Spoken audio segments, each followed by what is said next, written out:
Ay, dong Mark Vincent. Dong Mark Vincent. Pwede ko mo ask ni mo dong. Bisan og some questions lang gud. English pa ka na ko ay. Dong Mark Vincent. Unsa man jud pangita nimo sa usa ka babae dong Mark Vincent? Kay gusto lang ko masayo dong Mark Vincent. Basin day og hitsambahan nga naas ako ay mong gipangita. Ala ay pwede kay ko dong Mark Vincent. Ay single pa man sad ko dong Mark Vincent. Uy. Kay wa man mi nagkadayon atong akong unang uyab sa una kay nagplano na may magpakasal na unta niya. Nasakpan naman ako siya nga naa sa babae lain. Uy. Bisag kinsa naman siguro nga uyab uy malipay siyang gibuhat do dong Mark Vincent. Mao nga dong Mark Vincent. Nagwanted jud ko karon og boy. Ay.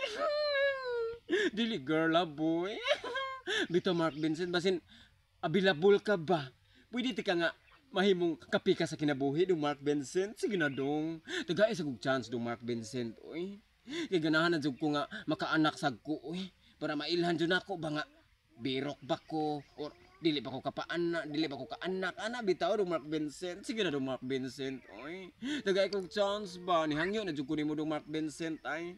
Kaya ikaw man dyan kung ganahan do Mark Vincent. Ito tungkol sa kagwapo nimo, kamatso. Hindi ito kay kaglawas do Mark Vincent. Ay walay babae o bakla nga di maibog nimo dong. Basta makakita nimo. Kay grabe jud ang body nimo ay porma kay dong Mark Vincent mo nga. Usan ako diha nga nahulog akong loob nimo dong Mark Vincent. Kung pwede ba mag-uyab ta dong Mark Vincent. Sige na dong please ha. Magpaabot ko nimo dong. I love you Mark Vincent.